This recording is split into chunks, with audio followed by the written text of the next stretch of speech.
Ya rapi. Supaya mati sok ya mati. Rasa udang-udang konco ya mati ya mati. Semua kaya mlebu neraka ya mlebu. Sing kok wae swarga ya swarga. Ini swarga malah lali konco, saking widadari malah ra buta konco. Nah, yang dibojo ning donya wae elek cerewet ning swarga widadari akeh malah lali apa? Konco. Ning neraka tambah lali siksa. Lha sine wong gampang lali mon ta ngandel kula.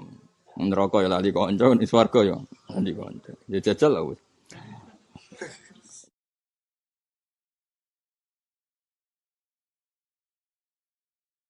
Wa'mur bi urfin. Wa'mur lan merintau sira bi urfin kelan barang apik. Wastane lan ngeduwi sira namimatan ing adu-adu, wa khibatan lan ngeduwi ngrasani. Mergo ora kebutuhan pokok, eling-eling apa? Ora kebutuhan pokok. Wa khoslatan lan ninggalo ing tingkah namimatan kang terwodo atau kang tercela. Jadi kamu harus punya perilaku yang baik, jauhi apa ngedu wong, ngrasani dan semua perilaku yang buruk duwi. Kal usbi kok dene ngrasa bener dhewe wal kibri lan takabur wa da'il hasadi lan penyakit hasud. Wa kal miroi senengane debat sing ora penting wal jadali lan debat go hadzun nafsi. Dadi mirok jadal iku debat go menangi dhewe. Tapi nek debatem krana ngangkat agamane Allah niku wajib. Mergo ora hadzun nafsi, ora hadzun misalnya kaya kita kula nate diparani tiyang ateis itu tadi Pak Bak saya akan selalu ateis kalau Anda tidak bisa menjelaskan Tuhan. Karena pikirannya orang-orang ateis, orang komunis apa? Agama itu candu. Orang itu bingung ngadepi hidup terus menghibur diri dengan adanya surga. Cara pikirannya tiang-tiang apa ateis. Jadi agama itu candu. Orang enggak siap dengan problem hidup kemudian menghibur diri dengan nanti ada surga dan neraka. Tapi ketika debat sama saya tadi aku kan suwi ngaji mantek mentamon. Ya sudah, kalau kamu nggak percaya adanya Tuhan, anggap saja kamu itu nggak percaya adanya faktor alam raya ini. Berarti alam raya ini dimulai dari ketiadaan. Ketika saya beri penjelasan, lah Tuhan itu menurut Islam ya sesuatu yang ada itu.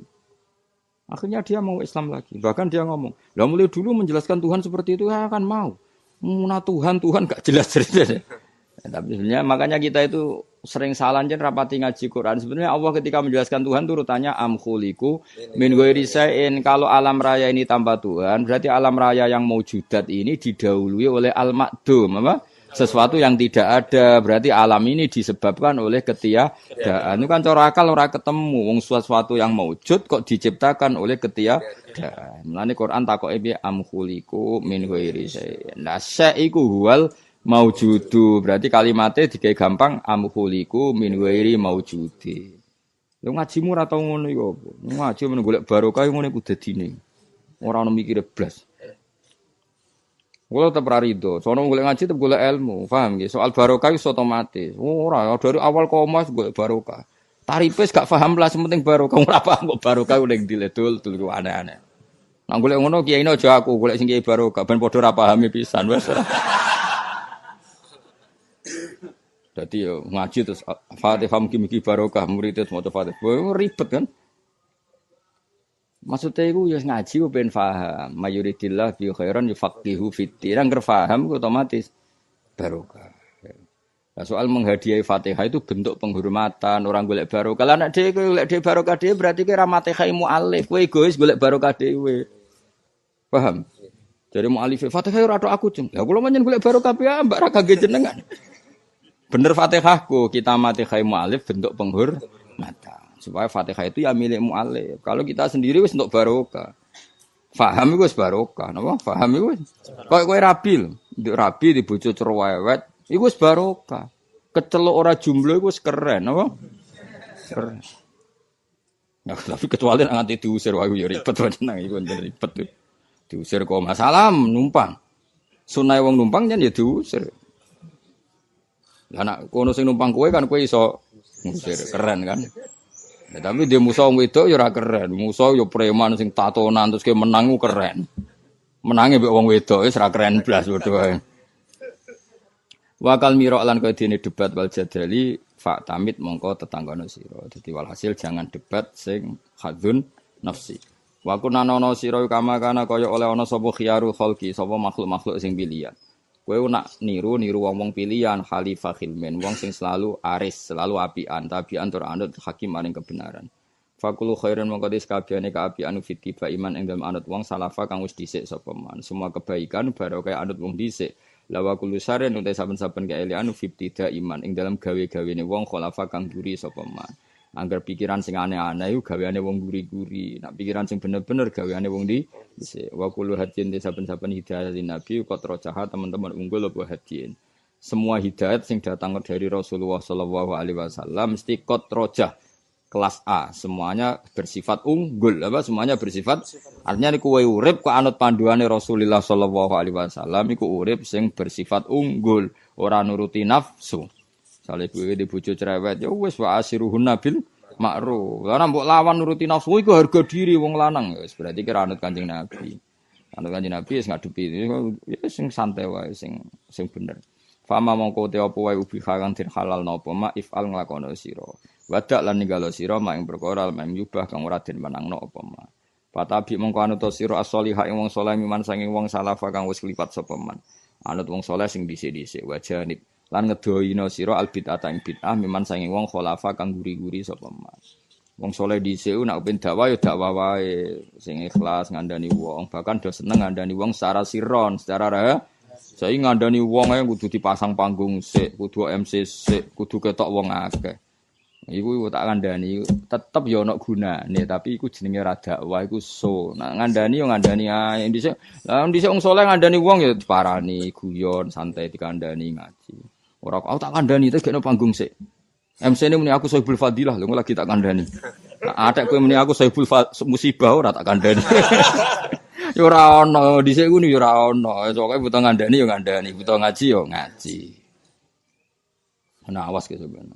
Nah soal kowe sampeyan pidato mularis ning panggung ngono niku so, kowe aja terus nggo takorup ning Allah, ya ora ono. Ora kanggo, gak ngangkat cara ning ngarepe pangeran. Paling ngangkat ekonomimu, tapi gak ngangkat cara pangeran gak ngangkat.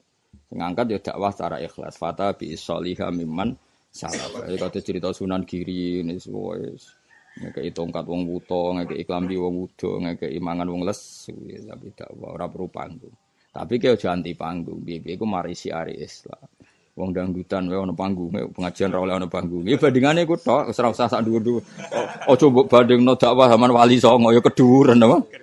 Jadi iku halal mergo bandingane haram, wis iku tok. Aja dhuwur-dhuwur. Sing dhuwur tenan nggih dakwah secara ikhlas, syukur-syukur sirron karena dengan cara sirron itu yang dikandani tidak tersinggung.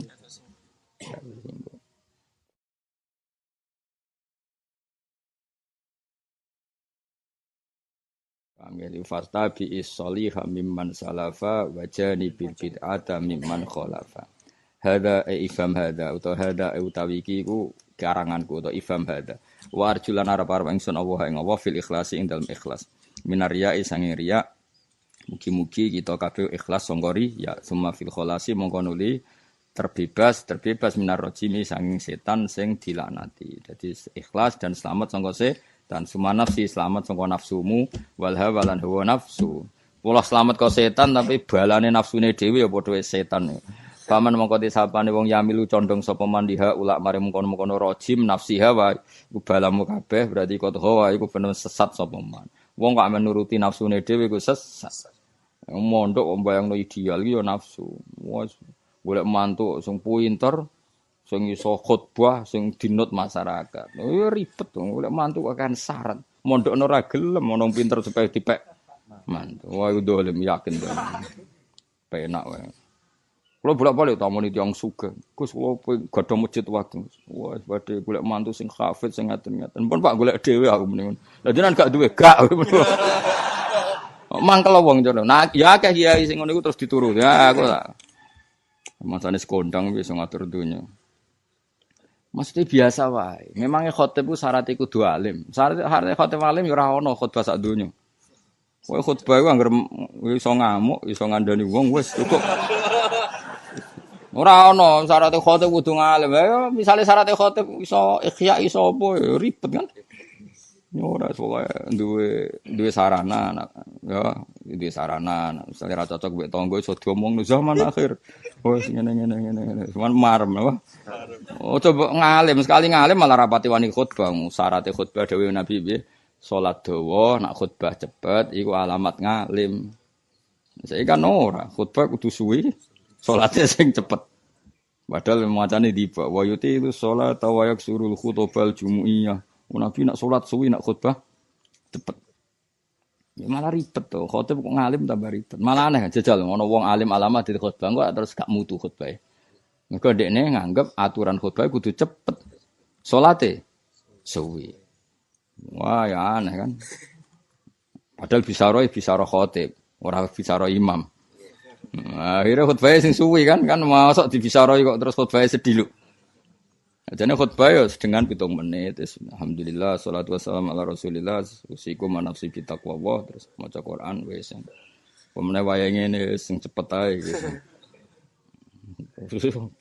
Barang wong do seneng kok khutbah cepet jebule salate maca surat Baqarah kapok.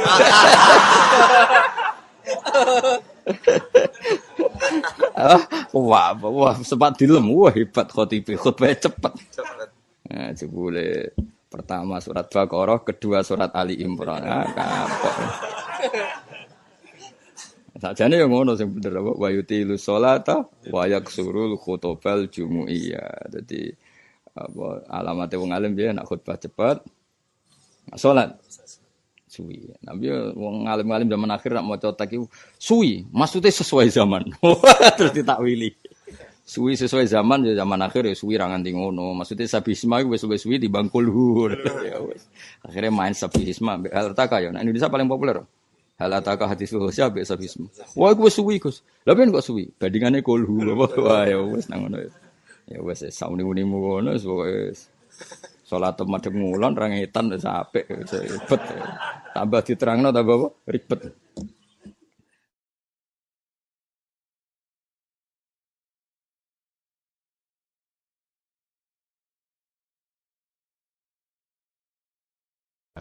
Saya pernah dicium sama orang miskin yang akut, miskin betul.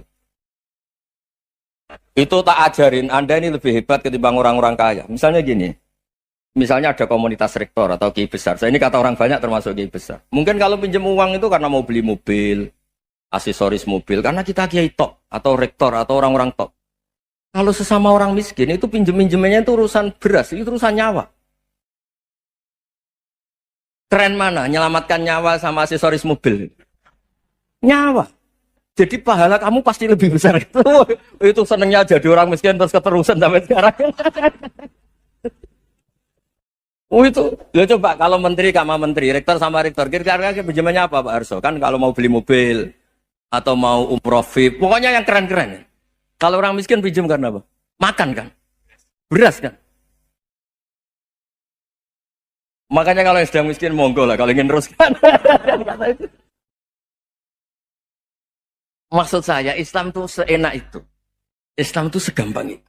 Sudahlah yang sedang miskin ya keren. Karena sekali sosial itu urusannya apa? Nyawa. Tapi kalau miskin semua ya Indonesia bisa tutup kan. Ya sudah yang kaya-kaya itu saya mengatakan Indonesia karena bayar pajak yang menjadikan Indonesia berjalan. Tapi ya dipakai yang benar. Nah, begitu seterusnya. Ada kiai miskin cerita ke kita. Terus enak jenengan alim, terus punya santri banyak, bisa ngajar di mana-mana. Saya bilang, hebat kamu.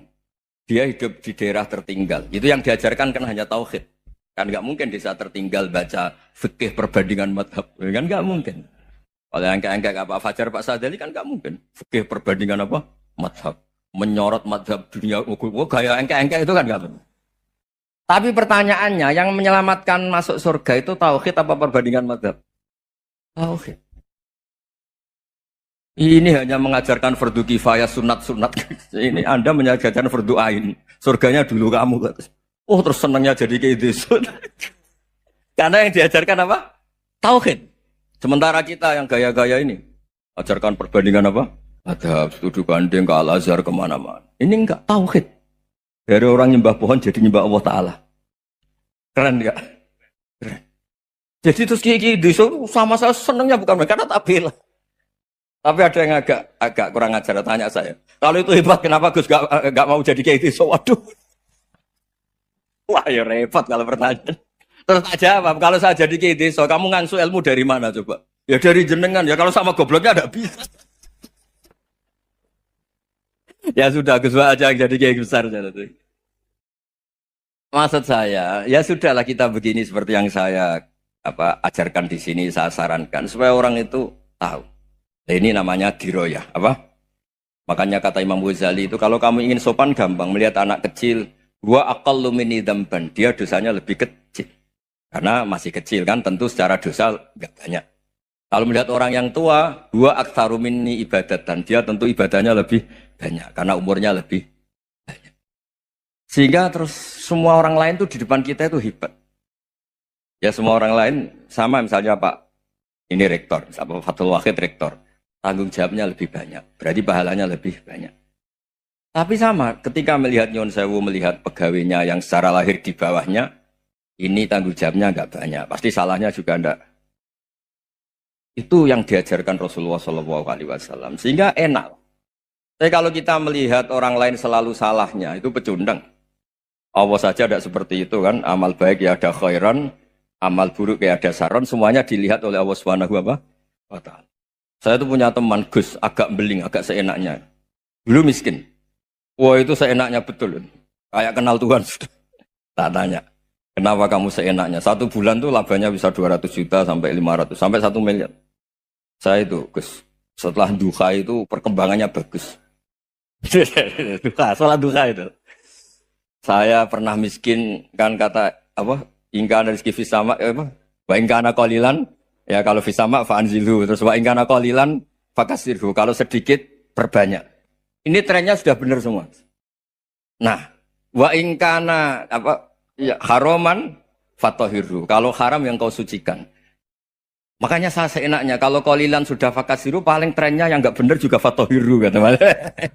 Dia yakin kalau yang enggak benar-benar sudah disucikan Allah, karena yang lain-lain sudah. Dari miskin sudah kaya, qalilan sudah fakasiru, paling yang haroman juga sudah fatahiru gitu. Tak tanya, kamu kok tahu? Polanya sudah ada Gus, karena sang qalilan. Kamu sembrono sama Tuhan kok begitu kan? Tapi apapun itu, senang saya. Senang saya sering salah teh, makanya saya mohon yang sekarang miskin, sedang miskin itu ya tidak usah nyesal banget-banget. Kalau ingin kaya monggo lah, namanya orang juga ingin. Tapi Anda harus bangga. Sosial antar kalian adalah urusan nyawa dan itu pahalanya luar biasa. Supaya kita, nah yang kaya-kaya juga boleh GR lah karena pembayar pajak. Dan itu bisa menyelamatkan apa? Indonesia Raya. Begitu seterusnya. Itu yang diajarkan Nabi, antawadhu hatta la yabghiya ahadun ala ahadin. Kamu semua harus tawadhu sehingga antar kalian tidak saling tidak sopan, tidak saling liar, tidak saling mendolimi. Termasuk tadi sikap gak jelas tadi. Orang dolim yang sekarang dolim bisa saja tobat. Yang sekarang soleh bisa saja nanti. Semuanya itu mungkin. Kita diajari ya muqallibal qulub tsabbit qalbi ala dini. Jadi keliru kalau kita dalam banyak harus tegas gak mesti. Al halalu bayyinun wal haramu bayyinun. Tapi ada wa bainahuma umurun mustabihat. Ada yang wilayahnya itu abu-abu. Misalnya ada perempuan cantik misalnya, contoh paling gampang. Kalau kamu ajari secara serius, kamu bisa saja tergoda jadi fitnah. Tapi kalau orang soleh gak berani ngajarin, kemudian digunakan orang fasik, malah menjadi orang nakal, kita juga tanggung jawab. Kamu mau tegas gimana? Wilayahnya sama-sama mungkin. Wilayahnya sama-sama mungkin. Yang dekat pejabat mungkin terkontaminasi KKN. Tapi kalau pejabat gak dekati orang soleh, punya perilaku yang gak soleh, yang repot juga Indonesia kan? Nah hal-hal seperti itu kita tidak perlu ngambil sikap. Maksudnya gak usah ngambil sikap, ya kita buktikan kalau milih satu madzhab, kita buktikan semuanya lebih baik, semuanya lebih bermanfaat, semuanya lebih berperadaban. Karena nggak bisa dihindari wabena humain. Termasuk nyuwun sewu, saya mohon maaf sama mulai Pak Harso, Pak Lutfi sampai Pak Fathul Wahid. Saya ini termasuk kiai yang nggak suka dekat sama orang-orang top. Bukan karena hasud. Memang konstitusi kiai harus gitu lah, tamud dan ainaika. Kenal orang lebih tinggi itu kan resiko. Misalnya saya kiai desa, mungkin punya keri tua sudah seneng, punya kijang tua sudah seneng. Gara-gara kenal Pak Wahid naik Kempri, waduh kok saya kalah itu. Kenal orang itu kan resiko. Mungkin dosen-dosen sini kalau kenal saya di Rembang juga resiko. Di sini gak ada cium tangan, melihat saya dosen, wah gak enak jadi dosen. Jadi memang harus dibatasin. Sekiranya mungkin orang terus, karena latamud dan nanawa, ainaika ilham. Kamu jangan sering melihat orang lain yang mungkin secara lahir dapat nikmat yang lebih tinggi timbang Anda. Kalau kamu gak bisa ngelola hati Anda bisa hasut, Anda bisa dengki. Paling tidak Anda bisa ada syukur. Terus saya itu sering didolani pejabat. Juga sering melihat pejabat di TV-TV. Naik mobil aja ada yang naikkan. Bahkan kalau wudhu itu anduk aja ada yang bawa. Itu kalau yang nggak kuat, weh naik jadi pejabat. Ya makanya terus konstitusi Kiai itu mengatur, sudahlah, mata kamu itu kamu batasin. Jangan melihat sesuatu yang potensi ya, potensi menjadikan Anda tidak apa? Syukur.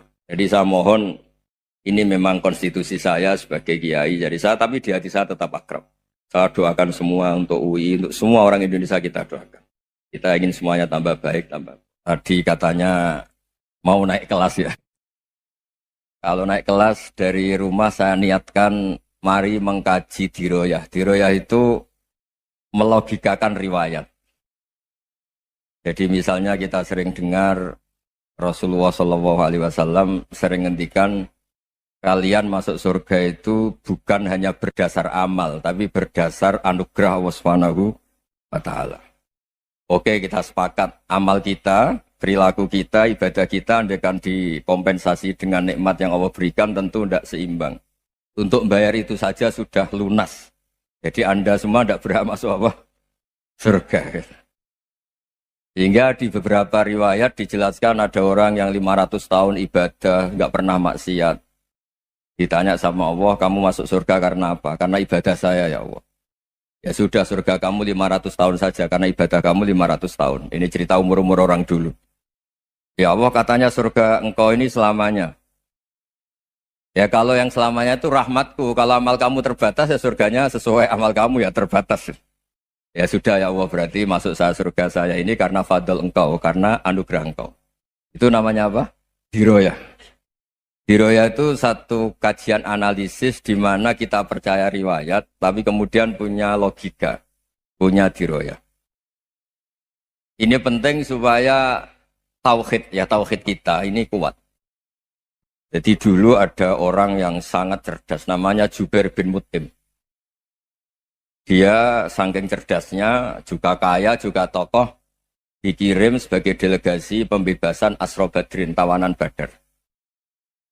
Kemudian pas datang ke Masjid Nabawi, Nabi delalah pas baca Wattur wa kitabim mastur. Sampai pada titik Nabi baca Am khuliku min ghairi syai'in am humul khaliqun. Apakah penciptaan yang sedemikian canggih itu dimulai tanpa perwujudan, tanpa sesuatu yang real, yang maujud? Orang itu langsung bersimpuh, matur, ya Rasulullah saya Islam. Saya ada qalbi yadir, hampir hati saya, otak saya, pikiran saya itu terbang. Karena logika yang dibangun ateisme misalnya, kalau alam raya ini dimulai dari nihilisme, berarti logikanya apa? Al-adamu yakhluqu maujudan. Alam raya ini kan maujud. Maujud itu ada. Kalau yang lebih dulu itu ketiadaan, berarti ketiadaan menjadi sebab kewujudan. Kalau dalam bahasa Arab itu al-adamu yakhluqu maujudan. Sesuatu yang harusnya nggak jadi faktor karena ketiadaan, menjadi faktor sesuatu yang nyata. Itu kan nggak masuk akal. Ya, kalau alam raya ini ada al-adam sing yasbiku maujudan, berarti alam raya ini al-adamu yakhluqu maujudan, suatu yang tidak ada menciptakan yang ada. Dengan logika itu terus kita ngaji, diajari sama guru-guru kita, sifat dasar Allah itu maujud. Wallahu maujudun qadimun. Terus masuk. Yang harus distatuskan pertama dari Allah itu apa? Maujud, wujud. Karena dengan wujud ini layak menjadi penyebab adanya alam raya ini. Sehingga ketika kita menolak faham nihilisme atau ateisme, faham tanpa Tuhan, tanpa pencipta awal, kita punya diroyah. Bahwa tidak mungkin ketiadaan ini menjadi sebab perwujudan alam raya ini. Yaitu amkhuliku min ghairi syai'in. Masa alam raya ini diciptakan tanpa sebab yang nyata, yaitu wajibil wujud. Siapa itu? Allah Subhanahu wa Ta'ala. Begitu juga menyangkut sholawat. Orang boleh beda pendapat tentang redaksi sholawat. Ada yang sholli ala Muhammad, ala Sayyidina Muhammad, Nabi Muhammad. Monggo lah masalah redaksi saja. Tapi setelah dianalisis, Nabi itu Pak Rektor, jadi Nabi setelah Nabi Isa saking dihormatinya sampai dituhankan. Juga jadi Nabi yang ada cerita masih hangat, orang Yahudi itu bunuh Nabi. Jadi yang satu mendudukkan Nabi sedemikian tinggi sampai kayak Tuhan, yang satu menjatuhkan Nabi sedemikian rendah sampai dibunuh. Kayak apa susahnya jadi Nabi Muhammad SAW. Kemudian dengan gampang Hadaddin agama ini bikin syariat yang bernama sholawat. Redaksinya monggo lah sesuai tradisi masing-masing. Allahumma sholli ala Muhammad, Allahumma sholli ala Sayyidina Muhammad, ala Nabiyina Muhammad monggo. Tapi yang jelas redaksi ini kalau didiroyah dikaji, Allahumma itu Tuhan, Tuhan itu pemberi. Wa Muhammadun wa in jalla qadruh abdun min ibadi. Muhammad apapun tinggi derajatnya tetap berstatus hamba. Sehingga agama ini terjaga oleh syihotus sholawat. Agama ini terjaga oleh redaksi sholawat. Yaitu Allah tetap pemberi sebagai Tuhan yang enggak tersaingi, la syarikalah. Rasulullah Muhammad wa in jalla qadruh. Apapun prestasinya bisa mi'rad, bisa apa saja, tetap seorang hamba yang butuh muhtajun ila rahmatih. Jika redaksi Allahumma sholli ala Muhammad ini mengukuhkan yang Tuhan tetap Tuhan, hamba pilihan tetap hamba pilihan. Tentu dengan redaksi ini kemudian kita mendudukkan Nabi benar-benar posisi terhormat. Yaitu orang yang paling berhak dapat askat tahiyat, mendapat penghormatan Allah paling tinggi, yaitu Rasulullah Muhammad SAW. Dan itu diulang-ulang oleh Allah. Subhanalladzi asra bi abdi. Status hamba ini diulang. Lagi-lagi ini bernama diroyah. Bernama apa? Contoh ketiga misalnya fihi ayatum bayinatum maqamu Ibrahim. Dulu orang Yahudi itu ada diskusi masif. Syaratnya Nabi itu mbah-mbahnya harus Nabi. Harus keturunan Nabi. Kemudian semua Nabi rata-rata di Palestina, di Syam. Lalu Muhammadnya asal-usulnya dari mana? Tahu-tahu orang Arab kok Nabi. Padahal orang Arab itu dulu jahiliyah. Alhasil terus diceritakan bukti Muhammad ini turunan Ibrahim adalah ada jejak kaki Nabi Ibrahim di dekat apa? Ka'bah. Fihi ayatum bayinatum maqamu Ibrahim. Kalau Nabi Ibrahim pernah di Mekah, artinya beliau pernah meninggalkan turunan yang di Mekah. Yaitu bernama Nabi Muhammadun sallallahu alaihi wasallam. Itu disebut fihi ayatum bayinatum maqamu Ibrahim. Nah, itu namanya diroyah. Diroyah itu satu perilaku keseharian kita beragama, kemudian tahu logikanya. Yang keempat misalnya, mangkana yu'minu billahi wal yaumil akhir fal yukrim apa? Jaro. Orang yang iman karena Allah dan Rasul, maka memuliakan tetangganya. Andaikan pakai hukum sosial, tentu kalau tetangga kita baik, kita baik. Kalau kurang baik, kok kurang penggawean kan gitu. Tapi dulu itu pernah ada seorang ulama itu dibully ya, dikerjain sama anak muda tetangganya. Pak Kiai datang ke rumah saya. Orang ini datang. Kemudian setelah di rumahnya, saya tidak jadi butuh sama Pak Kiai, silahkan pulang. Itu Kiainya senyum menikmati. Dan itu terulang 3 kali. Dibully seperti itu, dikerjain terulang 3 kali. Lalu tetap Kiainya tuh asik, seneng sekali. Lama-lama muda ini tanya, kenapa engkau tidak tersinggung? Padahal saya kerjain sampai 3 kali. Tak undang, terus tak suruh pulang, tak undang, tak suruh pulang. Kata Kiai tadi, yang memerintahkan baik sama tetangga itu Allah. Jadi saya nikmati ketika bisa baik sama Anda. Tidak ada urusannya dengan perilaku Anda yang menolak saya. Nah itu terus kita tahu, memang motifnya kita baik sama tetangga karena iman sama Allah dan Rasul, bukan hukum kompensasi sosial. Jadi kalau mau diteruskan Pak Rektor, saya ngajar di sini ya karena perintah Allah itu orang alim harus ngajar, bukan karena perintah Rektor. Kalau diteruskan. Ya saya mohon juga gitu para dosen, para karyawan di sini kalau nggak khianat dengan UI itu karena takut sama Allah, jangan takut sama rektor. Kalau Anda baik juga karena Allah, jangan baik karena apa? Rektor. Bagaimanapun ya semua kita ini makhluk. Makhluk itu la yadurru wa la yanfa. Begitu juga melihat Indonesia. Melihat saya ini kan ikut di UI itu lama sekali, ikut sama Profesor Zeni dari Profesor Zeni nulis tafsir. Mungkin Pak Harsoyo tahu banyak, dulu Pak Lutfi ya tahu banyak. Tapi saya memang nggak pernah terbuka karena ya memang nggak ingin sebenarnya. Kondisi ini kondisi darurat. Sehingga saya tahu cara berpikir Profesor Zaini, ya tahu komitmen beliau pada UI. Dan pendiri UI memang ya banyak yang dari tokoh NU, Muhammadiyah, dari tokoh-tokoh ormas yang lain memang didirikan banyak orang. Hingga UI memang nggak milik ormas apa tertentu. Dari satu sisi memang baik, nggak dikuasai ormas tertentu. Tapi nanti kalau keterusan ya nggak berbentuk. Ya sudahlah dikelola saja. Sambil-sambil jelas, sambil-sambil kadang nggak jelas. Yang penting ikhlas tadi. Karena kalau terlalu asobia itu jadi repot. Kita ini yang nekuni fikih itu tahu kalau udah kuno itu madhabnya Hanafi. Kuno itu madhabnya Syafi'i. Tahu-tahu seakan-akan Imam Syafi'i itu NU, Imam Abu Hanifah itu Muhammadiyah. Padahal ini orang-orang yang sebelum NU dan apa? Muhammadiyah. Jadi kalau kita yang nekuni ilmu itu biasa saja dengan perbedaan. Tapi kalau orang-orang yang nggak siap dengan perbedaan itu sampai Allah disifati Ta'ala itu tidak terima. Padahal Ta'ala itu maknanya Maha Luhur, yang Maha Agung. Jadi ada seorang kiai kebetulan pidato pertama Pak Rektor. Assalamualaikum warahmatullahi ta'ala wabarakatuh. Ilmu balik kedua ini nggak terima karena itu dianggap bid'ah ada Ta'ala. Hanya dia bilang Assalamualaikum warahmatullahi ta'ala wabarakatuh. Itu saking asobiahnya itu Allah ditambahi Ta'ala itu tidak terima. Padahal Ta'ala itu maknanya Maha Agung. Nah itu kan jadi repot kalau asobia gitu. Kalau kita ngadepi perbedaan itu biasa saja. Karena kita mungkin bacanya banyak, lihat hal-hal seperti itu ya. Berkohnya nggak jelas itu menjadi orang tuh bijak. Ini sekarang nakal, jangan-jangan nanti jadi orang baik. Yang sekarang baik, jangan-jangan suatu saat jadi tidak baik. Semua orang introspeksi. Nggak ada jaminan kalau kita sekarang baik akan baik terus. Nggak ada jaminan kalau kita sekarang buruk akan buruk terus. Sehingga terus banyak kiai-kiai bijak tuh memang lahirnya nggak tegas, tapi nggak tegas itu yang menjadikan bijak. Karena sama-sama mungkin. Itu yang disebut laisa laka minal amri syai'un aw yatuba alihi mau yu'adzibun. Itu tidak wilayah kamu.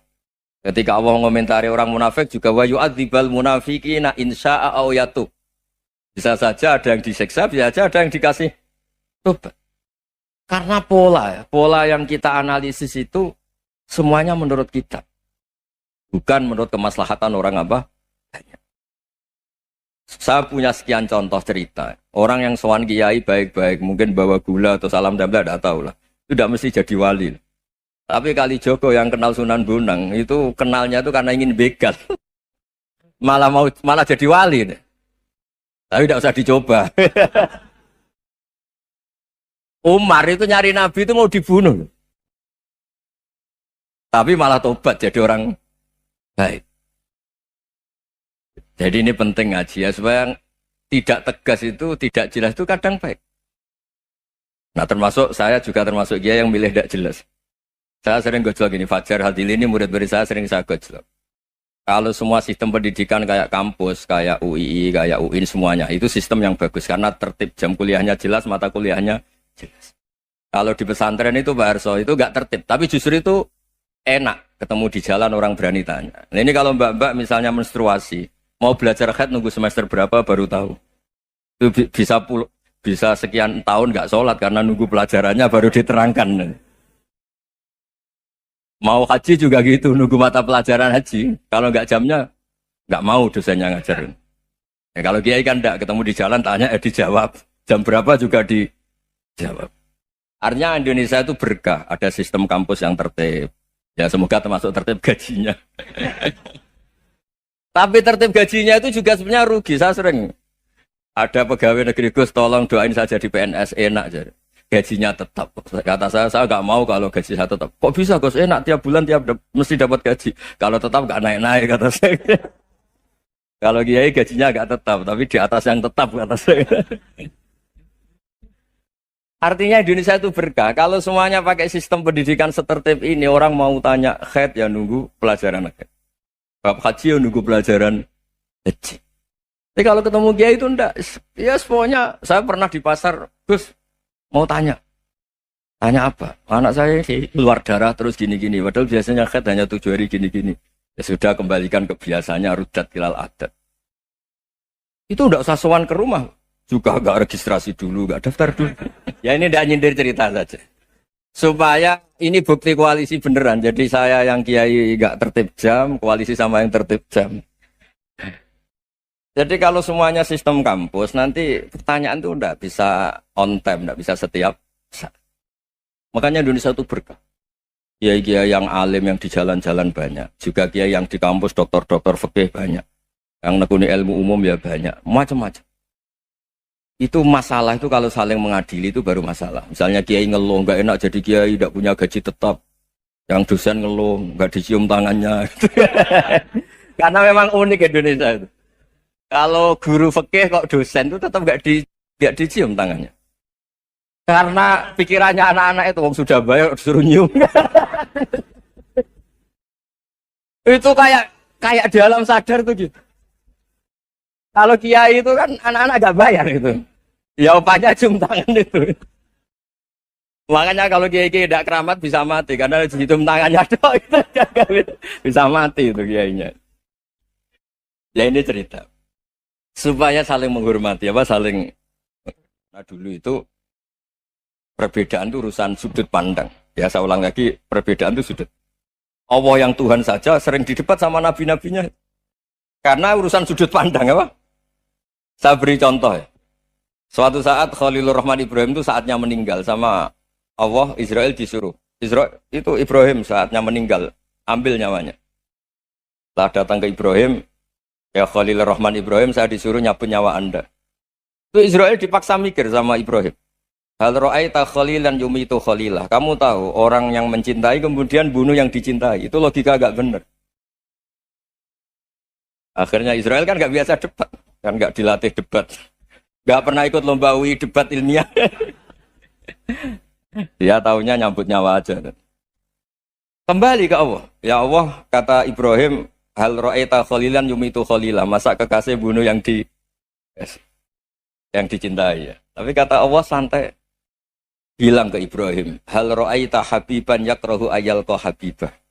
Masa katanya dia cinta saya, kemudian ketemu saya tidak berani.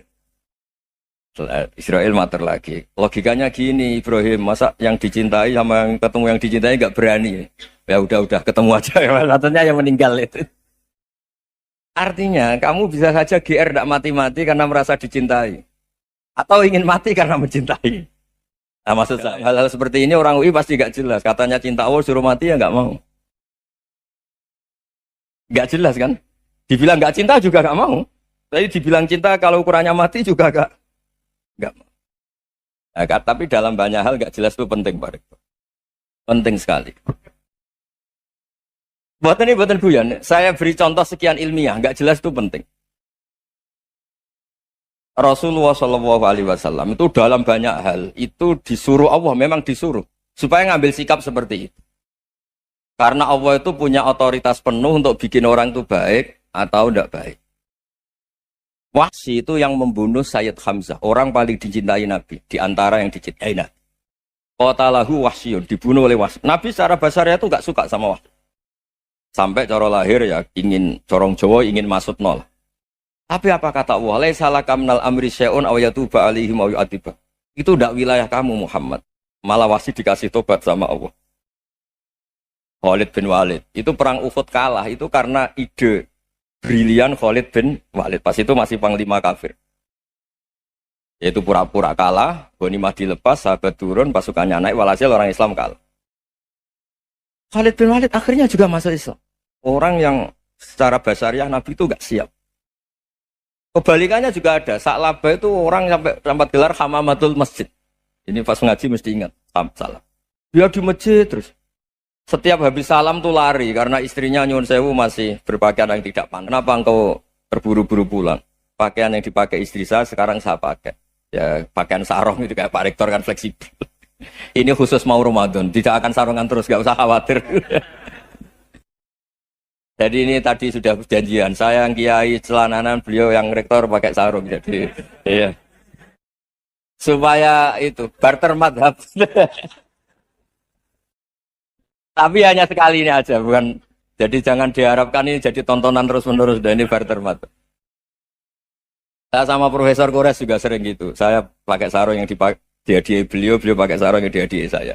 Memang itu tradisi Islam.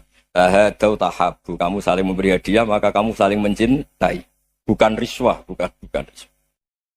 Walhasil terus Sa'labah ini mbok saya didoakan Nabi supaya saya kaya, supaya tidak sering ganti-ganti pakaian seperti ini sama istri saya. Jangan-jangan kamu miskin itu lebih baik. Ngotot minta didoakan. Didoain Nabi kaya terus lama-lama ninggal sholat, ninggal jamaah. Itu Allah belum tersinggung. Yang mulai Allah tersinggung itu kan saya sering fatwa di mana-mana, sering memberi saran. Mumpung kamu miskin itu sering sedekah. Karena kalau sudah kaya itu tidak bisa. Saya memberi analogi gini. Kalau saya masih santri miskin, punya uang 100.000, diminta guru saya 50 tak kasihkan. Padahal itu 50%. Punya 2 kambing kurus, diminta guru saya 1 pasti tak kasihkan. Padahal itu 50%.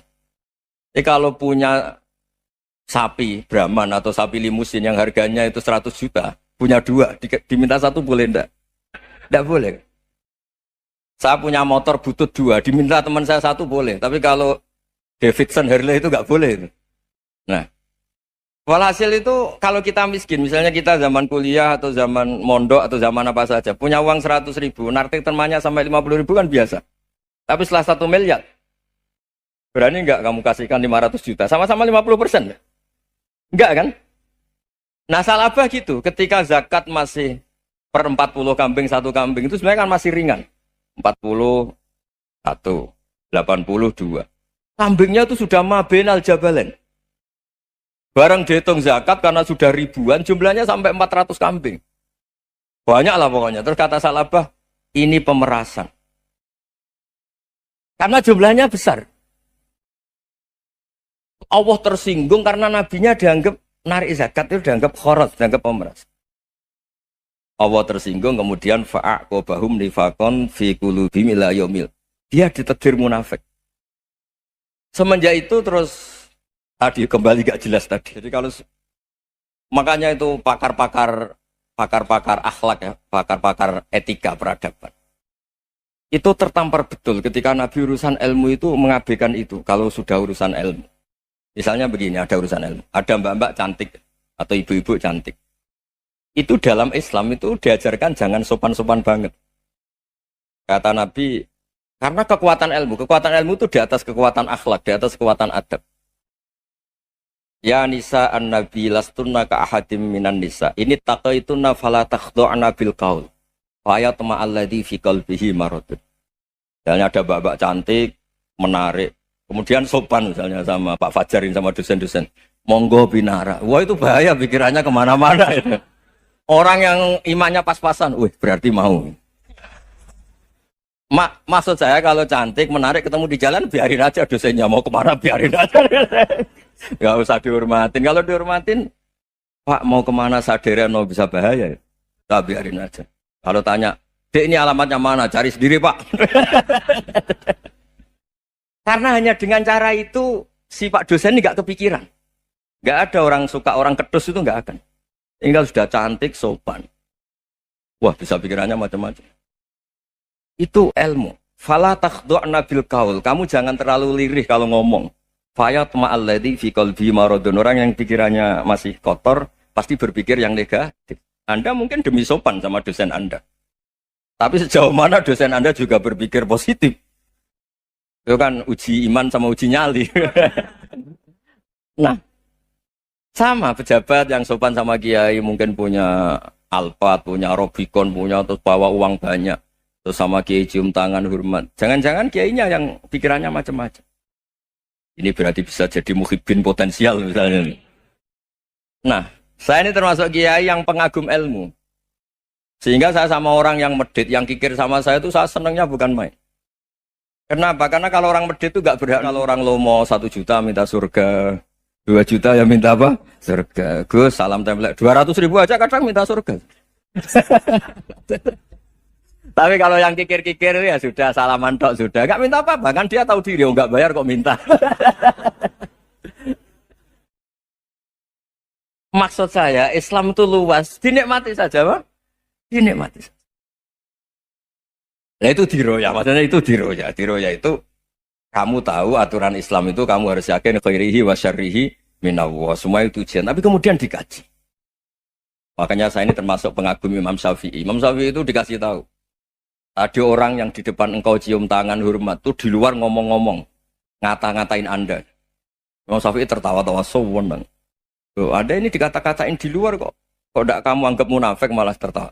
Berarti saya wibawa. Di depan saya nggak berani. Dianggap enteng saja. Dibilangin, sebagian orang kampung sini nggak suka sama engkau. Baguslah, tidak akan pinjam uang sama saya. Di mana-mana orang pinjam minta tolong itu karena seneng. Kalau benci kan enggak. Intinya dianggap enteng saja. Yang terjadi di dunia itu semuanya dianggap enteng saja.